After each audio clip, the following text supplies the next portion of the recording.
നീ വിഷമിക്കാതെ സുശീല, നിനക്കൊരു നല്ല കാലം വരാതിരിക്കില്ല.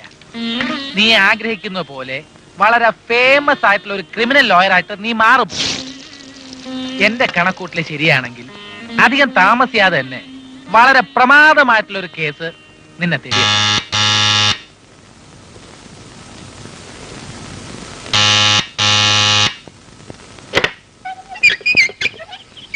ആരാ?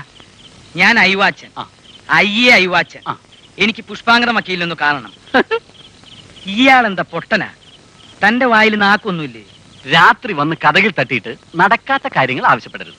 അല്ല, ഞാൻ പുഷ്പാങ്കത വക്കീലിനെ കാണണമെന്നല്ലേ പറഞ്ഞുള്ളൂ. അതെ. ചന്ദ്രനിൽ പോണോന്ന് പറഞ്ഞില്ലല്ലോ. അതാണെങ്കിൽ കുറച്ചുകൂടെ എളുപ്പമായിരുന്നു. എടോ, പുഷ്പാങ്കതം വക്കീൽ മരിച്ചിട്ട് കൊല്ലം 2 കഴിഞ്ഞു. അപ്പൊ പിന്നെ ഇത് ഏത് വക്കീലിന്റെ വീടാ? ഇത് പ്രസിദ്ധ ക്രിമിനൽ അല്ല criminal lawyer Suseelan MA LLB താമസിക്കുന്ന വീടാ. എന്നാ പിന്നെ അയാളെ വിളിക്ക്. വന്നല്ലോ, ഇയാളാണ് മാറിയുന്നേ. ഞാനേ അയ്യേ അയ്വാച്ചൻ, ഐവാൻ ടൈൽസിന്റെ ഓണറാ. മോനീ കൊടയൊന്ന് പിടിച്ചേ. മിസ്റ്റർ അയ്യോ? അയ്യോ അല്ല, അയ്യേ. അയ്യേ, ഞാൻ അല്പം ബിസിയാണ്. നീ കേസ് ഒന്ന് അറ്റൻഡ് ചെയ്തേക്ക. അയ്യോ, ജൂനിയർ ആണല്ലേ? സാരില്ല. അയ്യേ, കൊടയൊന്ന് പിടിച്ചേ. ഈ ചാട്ടവും എന്നിട്ട് കൂടാ. ഇങ്ങോട്ടിരിക്കെ. എന്താ നിങ്ങളുടെ പ്രശ്നം? അതെ, ഞാൻ ഈ ഐവാൻ സ്റ്റൈൽ ഫാക്ടറിയുടെ ഓണറാ. ഇതിപ്പോ കുറെ പ്രാവശ്യമായല്ലോ പറയുന്നു. കുറെ പ്രാവശ്യം ഒന്നും പറഞ്ഞില്ല, 2 പ്രാവശ്യമല്ലേ പറഞ്ഞോളൂ. ഒരു പ്രാവശ്യം പറഞ്ഞാൽ മതി. ഇനി നിങ്ങളുടെ പ്രശ്നങ്ങൾ എന്താണെന്ന് പറയൂ. താമസിക്കുന്ന വീടും പുരയിടും ഭാര്യയുടെ പണ്ടം ഒക്കെ പണയം വെച്ച ഞാൻ ഈ ഫാക്ടറി തുടങ്ങാൻ ലോൺ എടുത്തത്.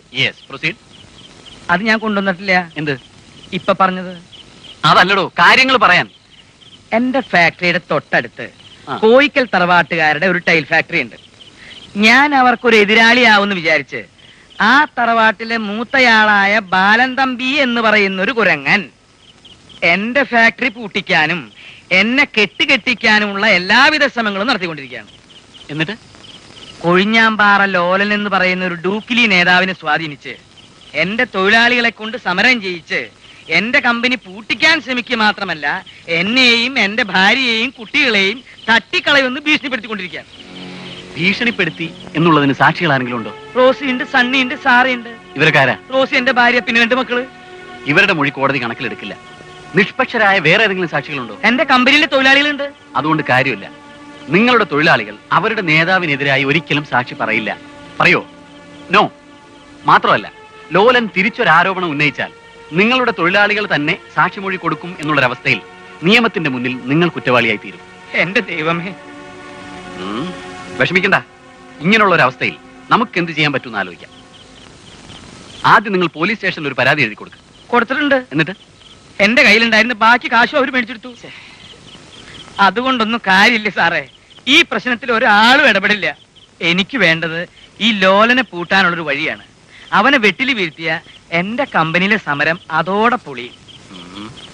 അതിനുള്ള വളഞ്ഞ വഴി എന്തെങ്കിലും ഉണ്ടോ? അയവാച്ചൊരു കാര്യം ചെയ്യും. പോയിട്ട് നാളെ വൈകിട്ട് ഒരു 5 മണിക്ക് വാ. നമുക്ക് എന്തെങ്കിലും ഒരു വളഞ്ഞെളുപ്പവഴി ആലോചിക്കാം.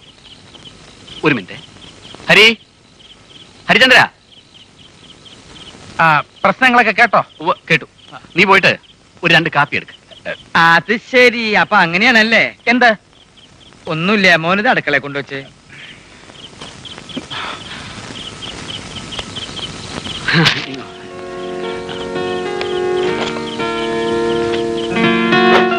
അല്ല, അപ്പൊ കാപ്പി കുടിക്കുന്നില്ലേ? വേണ്ട, ആ ചെക്കന് കൊടുക്ക്. ഹരി, കാപ്പിപ്പൊടി വെച്ചാക്കല്ലേ.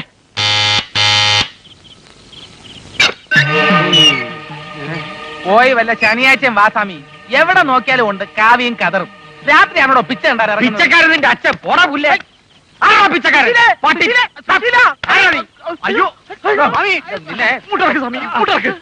എന്താണ് കാര്യം പറഞ്ഞപ്പോ മർമ്മത്തേറി പിടിക്കുന്നോ? ഇയാൾ സാമിയോ ആസാമിയോ? മർമാണി. സുശീല, ഏതായി മർക്കടം വിവരദോഷി? ബലാ കുളിച്ചാതി. അക്ഷരം വേണ്ടി പോരുത്. സ്വാമി ആരാണെന്ന് നിനക്കറിയാവോ? അപൂർവ സിദ്ധികളുള്ള ഒരു അത്ഭുത പ്രതിമയാണ്. പ്രതിമ അല്ല, പ്രതിഭ. കാലവിട. അതിന് വേറെ ആളെ നോക്കിയാ എന്റെ മർമ്മ കണ്ടില്ലല്ലോ. നിനക്ക് എവിടെ നിന്നാ ബാക്കിയുള്ളവർക്കാർക്കും ഇല്ലാത്ത പോലെ ശരീരം മുഴുവൻ മർമ്മമുണ്ട്. വരുന്നു സ്വാമി. പോയി ഗ്ലാസ് വെള്ളം എടുത്തോടാ. മിലിറ്ററിയാ? എവിടെ നിന്ന് ഒപ്പിച്ചാവോ? ഒരു പട്ടാളക്കാരൻ കൈ നോക്കാൻ വന്നു. എന്നിട്ട് എങ്ങനെയുണ്ട്? താമസിയാതെ വെടി തീരും. എനിക്ക് മനസ്സിലായില്ലായിരുന്നു. ആളറിയാതെ, ആളിന്റെ മഹത്വം അറിയാതെ ഞാൻ പറഞ്ഞു പോയ തെറ്റിന് മാപ്പ്. സുശീലൻ പറഞ്ഞപ്പോഴാ അങ്ങയെ കുറിച്ചും അങ്ങയുടെ ശിക്ഷകളെ കുറിച്ച് എനിക്ക് മനസ്സിലായത്. സ്വാമി, അറിവില്ലായ്മയിൽ നിന്നും വെളിവില്ലായ്മയിൽ നിന്നുമാണ് തെറ്റുകൾ ഉണ്ടാകുന്നത്.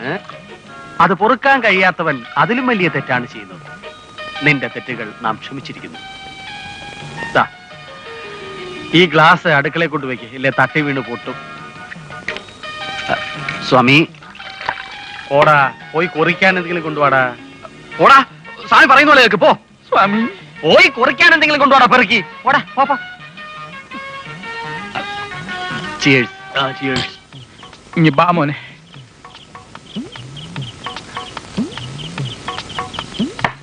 നിനക്ക് കുറിക്കണില്ലടാ, നിന്നെ ഒന്ന് കുറിപ്പിക്കാമടാ പെറുക്കി. ഞാൻ സ്വാമിയെ അങ്ങോട്ട് വന്ന് കാണാനിരിക്കുകയായിരുന്നു. എന്താ പ്രശ്നം? സ്വന്തമായി ഒരു കമ്പനി നടത്തുന്ന ഒരു ഇടത്തരക്കാരൻ മുതലാളി എങ്ങനെയെങ്കിലും ഈ കമ്പനി പൂട്ടിക്കാൻ വേണ്ടി അന്യായമായ ഓരോ ഡിമാൻഡുകൾ ഉന്നയിച്ച് അവിടുത്തെ തൊഴിലാളികളെ സമരത്തിനിറക്കിയിരിക്കുന്ന ഒരു തൊഴിലാളി നേതാവ്. ഇതൊരു സിനിമയുടെ കഥയാണല്ലോ. ഏത് സിനിമയുടെ? Blunder Daniel. സ്വാമി, ഇത് സിനിമയൊന്നുമല്ല, ഞാൻ സീരിയസ് ആയിട്ട് പറയാ. ഓ, സീരിയലാണല്ലേ, പറയൂ. നാട്ടിലെ ചില പ്രമാണികളുടെ പിൻബലത്തിലാണ് ഈ തൊഴിലാളി നേതാവ് കിടന്ന് വിലസുന്നത്. ഗതികെട്ട ഈ മുതലാളിയെ രക്ഷിക്കാൻ എന്തെങ്കിലും ഒരു മാർഗം സ്വാമിയുടെ ദിവ്യദൃഷ്ടിയിൽ തെളിഞ്ഞു കാണുന്നുണ്ടോ? ഒന്നുകൂടെ ഒഴികെ.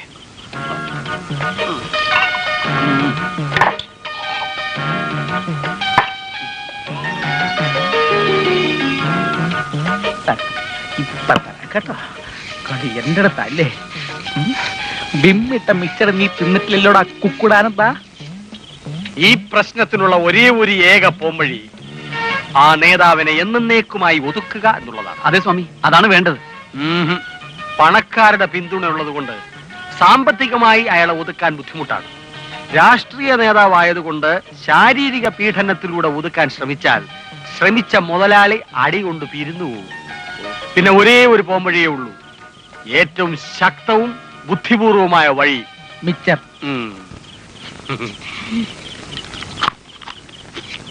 വഴി എന്താണെന്ന് പറഞ്ഞില്ല. ആർത്തി പാടില്ല, പറയാം. ഈ തൊഴിലാളി നേതാവിനെ തന്നെ കമ്പനി ഏൽപ്പിച്ചിട്ട് അതിന്റെ ഉടമസ്ഥനോട് ഈ നാട്ടിൽ നിന്ന് എന്നേക്കുമായി മുങ്ങാൻ പറയാം. ഒരു മാസത്തിനകം തൊഴിലാളി നേതാവ് മുതലാളി എവിടെ ഉണ്ടെങ്കിലും തപ്പിപ്പിടിച്ച് ഈ കമ്പനി തിരികെ ഏൽപ്പിക്കും. എങ്ങനുണ്ട് അനിയ സുശീല? ഈ പെണ്ണും കമ്പനി ഒരുപോലെയാ. വേറൊരാളുടെ കയ്യിലിരിക്കുമ്പോൾ നമുക്ക് സ്വന്തമാക്കാൻ തോന്നും. കൈ കിട്ടിയ വല്ലവന്റെ തലയെ കെട്ടി വെക്കാൻ തോന്നും. ഉണ്ടവന് പാ കിട്ടാഞ്ഞിട്ട്, ഉണ്ണാത്തവന് ഇല കിട്ടാഞ്ഞിട്ട്, അത്രയേ ഉള്ളൂ.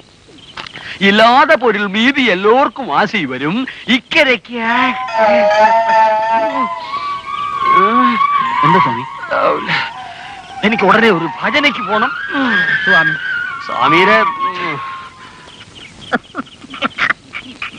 എന്താടാ? ഈ മണ്ടത്തരം പറഞ്ഞു തരാനാണോ സ്വാമി ഇങ്ങോട്ട് എഴുന്നള്ളിയത്? ഇത് ഞാൻ പറഞ്ഞു തരില്ലായിരുന്നോ? അതല്ലടാ, അയാൾ പറഞ്ഞ മണ്ടത്തരത്തിലും ഒരു ചെറിയ ബുദ്ധി ഒളിഞ്ഞു കിടപ്പുണ്ട്. മനസ്സിലായില്ല. എന്നേക്കുമായി അല്ലാതെ കുറച്ചു നാളത്തേക്ക് നമ്മൾ ഐവാച്ചനെ ഇവിടെ നിന്നൊന്നും മാറ്റി നിർത്തുന്നു. അതുകൊണ്ട് മാത്രം കാര്യമായില്ല. ഐഡിയ, കുറച്ച് ദിവസത്തേക്ക് നമ്മൾ ഐവാച്ചനെ ഒളിവിൽ താമസിപ്പിച്ചാലോ? എന്നിട്ട് ഐവാച്ചനെ കാണാനില്ല എന്ന് പറഞ്ഞൊരു പരസ്യം നമ്മൾ പത്രത്തിൽ കൊടുക്കുന്നു. ഐവാച്ചനെ തട്ടിക്കൊണ്ടുപോയത് ലോലനാണെന്ന് ഒരു പ്രചരണവും നമ്മൾ അയച്ചുവിടുന്നു. എങ്ങനെയുണ്ടോ? പ്രചരണത്തോടൊപ്പം പോലീസ് സ്റ്റേഷനിൽ ഒരു പരാതി, വകുപ്പ് ക്രിമിനലാവും. തൊഴിലാളികൾ ലോലനെതിരായി തിരിയുമ്പോൾ ലോലൻ സമരം പിൻവലിക്കാൻ നിർബന്ധിതനായി തീരും. അങ്ങനെ ഐവാച്ചനെ കുടുംബത്തോടെ തട്ടിക്കളയുമെന്ന ലോലന്റെ ഭീഷണി നമ്മൾ അയാൾക്കെതിരായി തന്നെ ഉപയോഗിക്കും. ഈ കേസോടുകൂടി ഞാനൊരു കേറ്റം കേറുകടാ. എന്താടാ? എനിക്കും ഒരു ചെറിയ ഭജന നടത്തണം.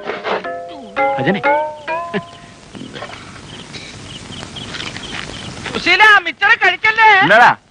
അതില് വിമ്മിട്ടിട്ടുണ്ട്.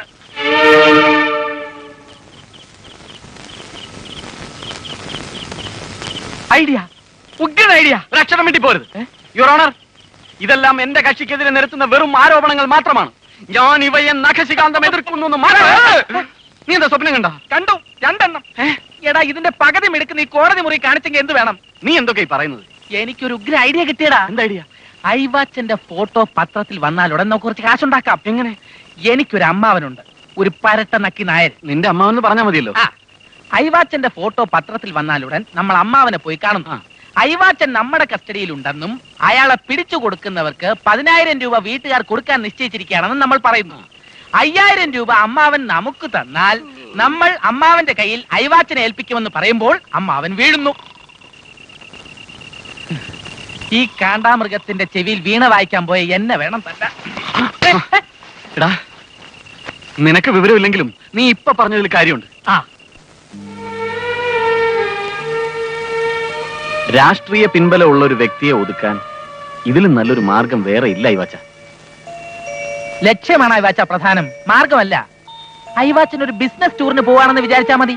എന്നാലും ഒരു 10-20 ദിവസമൊക്കെ ഒളിവിൽ താമസിക്കാന്ന് പറഞ്ഞ എന്റെ ഭാര്യയും മക്കളെയൊക്കെ പിരിഞ്ഞ് ഞാൻ ഇതുവരെ ഇത്രയും ദിവസം മാറി നിന്നിട്ടില്ല. അപ്പോ അങ്ങനെ ഒരു ഭാഗ്യം കൂടി ആദ്യമായിട്ട് കിട്ടാൻ പോവുകയാണ്. ചിലപ്പോ 20 ദിവസത്തിന് മുമ്പ് തന്നെ കൊഴിഞ്ഞാമ്പാറ ലോലൻ ഒത്തുതീർപ്പിന് വന്നുകൂടായികയില്ല. അങ്ങനെയാണെങ്കിൽ അത്രയും നേരത്തെ തന്നെ ഒളിവാസം അവസാനിപ്പിക്കാമല്ലോ. എന്റെ കണക്കൂട്ടിൽ ശരിയാണെങ്കിൽ ഒരു 10, 11, 12, 13, 14, 15 ദിവസത്തിനകം ലോലൻ നമ്മളെ അടുത്ത് സറണ്ടർ ആകും. ഒളിച്ചു താമസിക്കാന്ന് പറഞ്ഞ വല്ല കാട്ടിലോ മറ്റോ പോകേണ്ടി വരുമോ? അതൊന്നും ഓർത്ത് ഐവാച്ചൻ വിഷമിക്കണ്ട. ഒരു പൊതുശത്രുവിനെ നേരിടാൻ ഈ യജ്ഞത്തിൽ ഐവാച്ചനോടൊപ്പം ഞങ്ങളും ഉണ്ടാവും. ഞങ്ങളുടെ ഫീസായ 10,000 രൂപയും ഒരല്പ ചങ്കുറപ്പും വേണ്ട, ഒരല്പ ചങ്കുറപ്പും ഉണ്ടെങ്കിൽ മാത്രം വന്നാൽ മതി. ഐവാച്ചന്റെ ആകെയുള്ള സമ്പാദ്യമായ വോട്ട് കമ്പനിയാണ് നഷ്ടപ്പെടാൻ പോകുന്നത്. എന്ത് വേണമെന്ന് ഐവാച്ചൻ തന്നെ തീരുമാനിക്കും. ഞാൻ വീട്ടിൽ പോയി റോസി ആയിട്ടൊന്ന് ആലോചിക്കട്ടെ. ഐവാച്ച, ഈ പെൺവാക്ക് വിശ്വസിച്ചൊന്നും ചെയ്യരുത്. ഹിറ്റ്ലർ, മുസോളിനി, തച്ചോളി ഉദയനൻ, ഫൂലൻ ദേവി ഇവരൊക്കെ പെൺവാക്ക് കേട്ടതിന്റെ ദുരന്ത ഫലം അനുഭവിച്ചവരാണ്. എന്തിന് നമ്മുടെ വീരപ്പൻ പോലും. എന്നിട്ട് വീരപ്പനെ ആരും പിടിച്ചില്ലല്ലോ. അതയാൾ പിടി കൊടുക്കാഞ്ഞിട്ടല്ലേ? അതുകൊണ്ട് ആ രീതി സംസാരിക്കരുത്, ആ രീതി സംസാരിക്കരുത്, അത് പറയരുത്. മിണ്ടാരിയാ. ആ, ഐവാച്ചൻ വീട്ടിൽ പോയി സമാധാനമായിട്ട് ആലോചിക്കും. എന്നിട്ടൊരു തീരുമാനം എടുത്താൽ മതി. എന്നാ ഞാൻ വീട്ടിൽ പോയി നാളെ വരാം. ആളെ ഒന്ന് പറഞ്ഞ് സമാധാനിപ്പിക്ക്. ചെല എന്റെ ദൈവമേ. അയാള് പോയി.